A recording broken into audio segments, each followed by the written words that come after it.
Meghan Markle really messed up this time. Picture this, making a funny video where you pretend to be your own boss, the same boss who just fired you, and making fun of them right to their face. That's exactly what Meghan did when she went to the Netflix offices. And let's just say it didn't go the way she thought it would. So here's what happened. Meghan was finishing up what was supposed to be the last part of filming for With Love. Meghan Season 2, a show that already had lots of problems, delays, unhappy workers, and was costing way too much money. But instead of quietly finishing her work and leaving nicely after her Netflix deal was canceled, Meghan decided to cause trouble. It turns out she had been planning this Instagram thing that was meant to keep people talking about her after the show ended. But this wasn't just some behind-the-scenes video or a thank you message to her fans. No, Meghan went full comedy show on us. She made a funny video where she dressed up as both Netflix bosses Ted Sarandos and Greg Peters, putting on suits and making fun of business meetings, actually acting out the office drama that got her contract canceled. But picture this. Meghan Markle wearing a fake wig and mustache, pretending to be Ted, sitting across from herself playing Greg, coming up with crazy Netflix show ideas and having pretend fights about canceling With Love Meghan.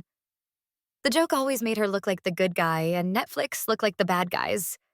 And she was totally serious about posting it. She had the whole thing edited, made to look professional, and ready to go. This wasn't a quick phone video or something casual. It was made to look like a real parody video. According to people who knew what was happening, it was all set to be posted on her Instagram page by the end of the month. She thought it would be really funny. Her team? Not so much. That's when everything started falling apart. Her agent and manager, yes, her own people, got really scared after seeing the finished video. They realized how bad this could be, and instead of supporting Meghan, went straight to the top bosses. They showed it to Ted Sarandos and Greg Peters themselves, hoping to stop a big mess before it got out of hand. The moment Netflix bosses watched the video, they were really mad. They didn't see it as funny. They saw it as being mean and disrespectful. This wasn't just making jokes. It was Meghan changing the story, making it seem like Netflix was the bad guy and she was the smart person they never understood. She even included parts where she got fired, walked out dramatically, and then came back to take over the company as the new boss in a crazy fantasy ending. And yeah, she played that version of herself too. From Netflix's point of view, this was like someone trying to hurt their business on purpose. They felt made fun of, embarrassed, and trapped. So they didn't wait around. Meghan was called right away and told that if that video went online before her contract officially ended, she'd get in big legal trouble immediately. No questions, no arguing. She had no choice but to stop for now. But the damage was already done. The video really upset everyone at Netflix headquarters. It wasn't just about a video anymore. It was about trust, reputation, and who was in control. The executives started cutting money from budgets. One of the first things to get hurt was all the advertising money for With Love Meghan Season 2. Tens of millions of dollars were taken away. Gone. Just like that. Meghan was supposed to go on late-night TV shows. Kimmel, Fallon, even Seth Meyers to talk about the show coming out. All of those got canceled overnight. No press visits, no big finale, just quiet. And to think it all started with a silly video. What really scared the Netflix bosses wasn't just the video. It was how far Meghan was willing to go with it. Behind those silly costumes and goofy acting, there was a message, a very clear one. She wasn't just making fun of the company. She was trying to change the whole story, making her own failure look like some misunderstood smart person moment. And it bothered them because they knew she wasn't really joking. At least not completely. In that same video, Meghan didn't just pretend to be the executives. She played herself after getting fired, walking into the Netflix meeting room like a boss, saying she was the new CEO, and changing the company's entire plan for what shows to make.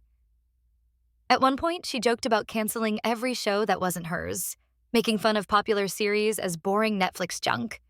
It was like a crazy dream of what she probably wished would happen, but to everyone else, it was just totally unrealistic. The craziest part? She really thought this video would help her, that it would make her look bold, unbothered, and funny, that people would support her for being real and fighting back against the bosses. But in Hollywood, where every move is planned carefully, this wasn't being brave. It was seen as destroying her own career. Word got around quickly. Phone calls between studios and agencies were happening before she even knew how bad things had gotten. Inside Netflix, panic turned into planning. This wasn't just a problem with one person. It was about protecting their brand. Greg Peters reportedly told staff in a private meeting that letting this kind of behavior slide would send the wrong message. If they let Meghan's video go without punishment, what would stop every angry creator from sharing their problems through funny videos? So they came down really hard, not just on her press tour, but on everything about her show. Marketing budgets weren't just cut, they were completely destroyed. Posters were taken down from places, ads were canceled, promotion spots were given to other shows. It was like with Love, Meghan never existed. Inside the company, workers were told to stop talking about the show unless they absolutely had to. Meghan, meanwhile, was freaking out. She'd gone from being Netflix's favorite project to a complete problem. And even though she tried to act like nothing was wrong in public, people on the inside said she was calling around frantically trying to figure out how to fix the damage. She told friends that Netflix was overreacting and that the video was just lighthearted commentary, but nobody believed her. The biggest hit was her own team turning away from her. Her manager stopped returning calls for days. Her agent quietly took her off the agency's list of people they were actively promoting. Publicists that once rushed to book her were now suddenly busy with other things. And just like that, the phone stopped ringing. One producer who had worked on the show from the beginning said it felt like watching a slow-motion car crash. They described Meghan as someone who couldn't understand what was really happening, who believed her version of events so much she was blind to how it looked from the outside. And when Netflix fought back, it wasn't just personal. It was about business. It was about showing they wouldn't be controlled by someone's big ego, no matter how famous they were. And while Meghan was scrambling behind the scenes, Greg and Ted were shutting everything down.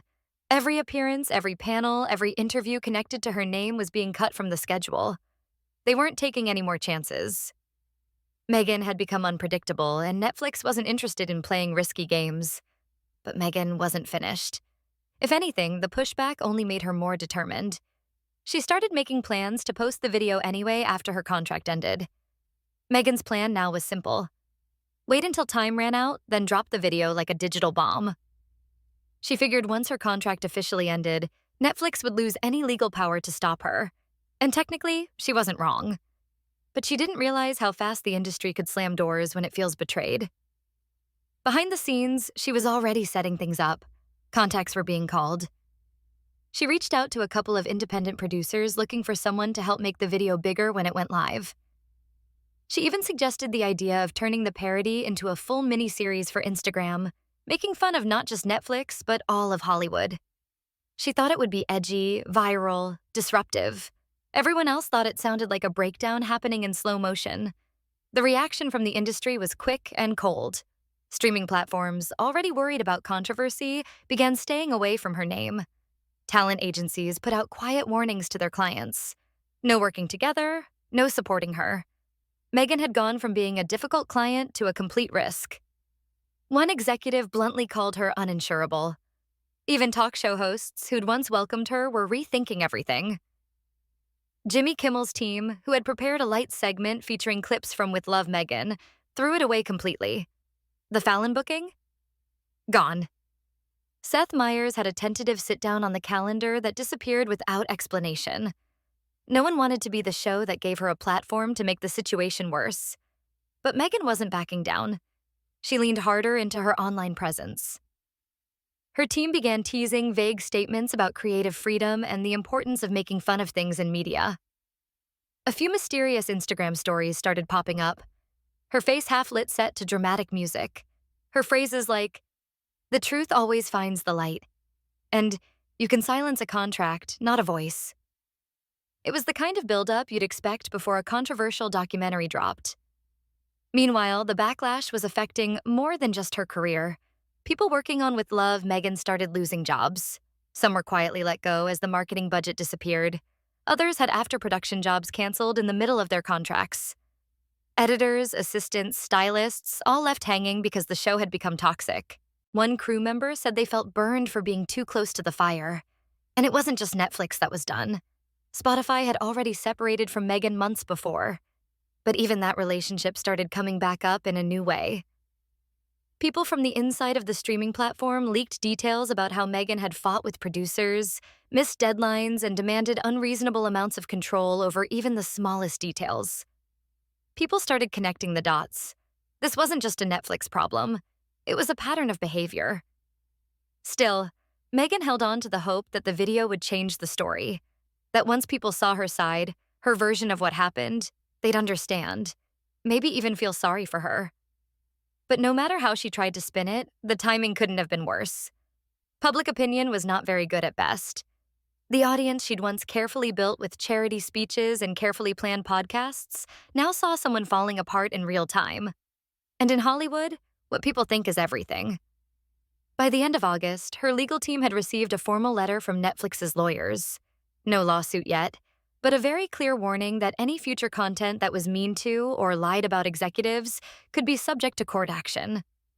It was enough to make her pause, but not enough to stop her completely. The final decision? She'd wait until fall. Post the video when the contracts were over and her name had faded just enough to make the comeback feel like a return. A risk for sure. But Meghan was betting on one last desperate attempt. One last spark to set the stage for whatever came next.